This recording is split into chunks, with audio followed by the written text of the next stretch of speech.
When it comes to the 90s, many things differed on a scale that doesn't exist today. Rap didn't mix with heavy metal yet. The grunge scene was unique enough to where we still look back and still try to figure it out. But it was the 90s, and it worked. This difference in all things was also very evident in video games. When it comes to gaming in 2022, the experience is very much the same across all major console platforms. This wasn't the case when it came to Sega versus Nintendo. While the Sega Genesis and Super Nintendo were both 16-bit, it led to two very different experiences, and in many cases, this was true for the same game that would have been available on both consoles. One of the most popular examples of this was a popular arcade game called Teenage Mutant Ninja Turtles: Turtles in Time. In this episode of Bit Wars, we look at one of the most beloved beat-em-ups of the 90s and how it differed across each system.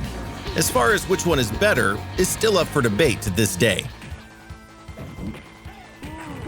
I feel seasick.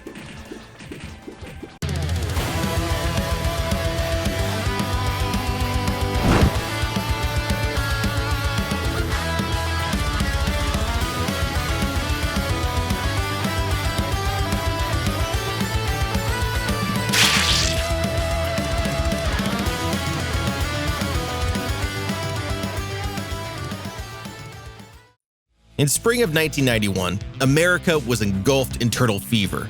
With the box office hit Secret of the Ooze releasing in March of 1991, there was no better time for Konami to release the arcade beat-em-up known as Teenage Mutant Ninja Turtles: Turtles in Time, or Teenage Mutant Hero Turtles in Europe.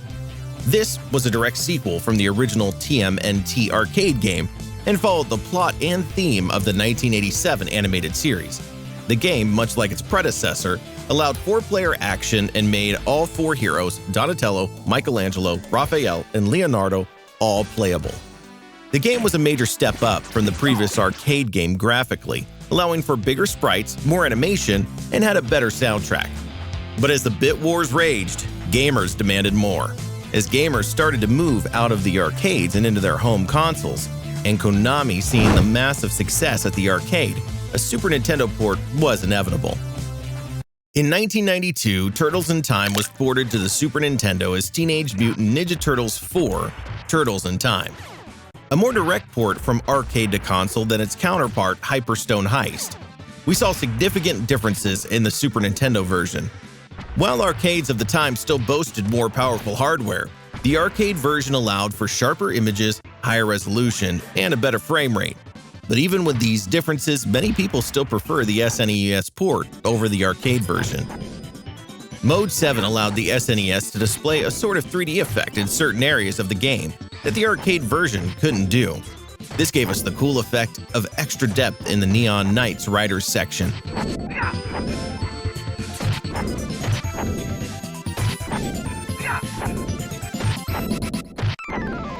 And allowed for the feature of throwing those annoying foot members at the screen.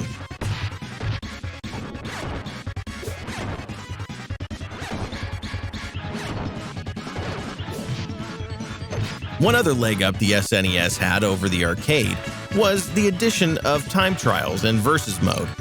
In these modes, players could partner up and fight hordes of the foot before the timer runs out, or square up in a more classic fighting style 1v1. The SNES boasts 5 unique bosses over the arcade version. The most, and what many would say the only disappointing thing about the SNES port, was the lack of 4-player option. Although the game may sound and feel great, there is something to be said about being able to team up with 3 other friends while taking down the Shredder, a feature the SNES version just doesn't have. Overall, Super Nintendo's TMNT Turtles in Time holds up well against the arcade. But with that said, Sega also wanted a piece of the pizza pie, and Konami was ready to give the Sega fans their 16-bit blast processing Turtles game. December of 1992 brought us the release of the Sega Genesis TMNT game, TMNT Hyperstone Heist, while Turtles in Time for the SNES was a more direct arcade port which added features. Hyperstone Heist was more of a standalone game with elements and levels from the arcade game. While many gameplay elements were the same from the SNES version, Hyperstone Heist added a run feature, and although you couldn't throw enemies at the screen, you could still perform a slam attack like you could in the arcade.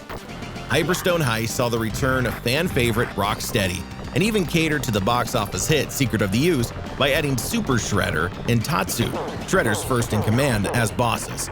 One of the biggest differences is the soundtrack. The Genesis tracks play faster and have that metallic Genesis sound we Sega fans loved and Nintendo fans hated.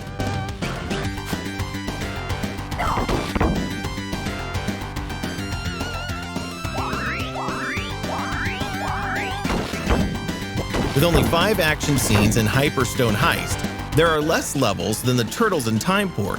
However, the Hyperstone Heist levels are longer. In my opinion, and many others, this makes it feel more like a console game rather than an arcade game designed to eat up as many quarters as possible. Hyperstone Heist, while noted as a top 20 game for the Sega Genesis by Screw Attack, suffered the same fatal flaw as the SNES version, which was it only allowed for 2-player rather than 4.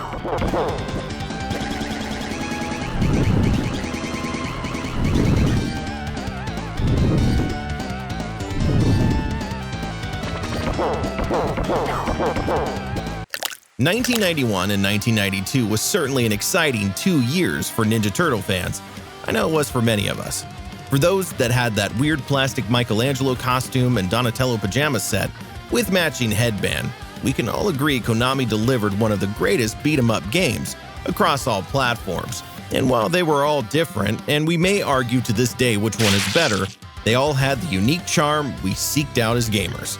Fast forward to 2022, Turtle Fever is still alive. With the recent release of TMNT Shredder's Revenge, we can all experience this once again. Except now with the power of the internet, we can team up with friends from around the world and take down Shredder, this time with 6 players, not just 2.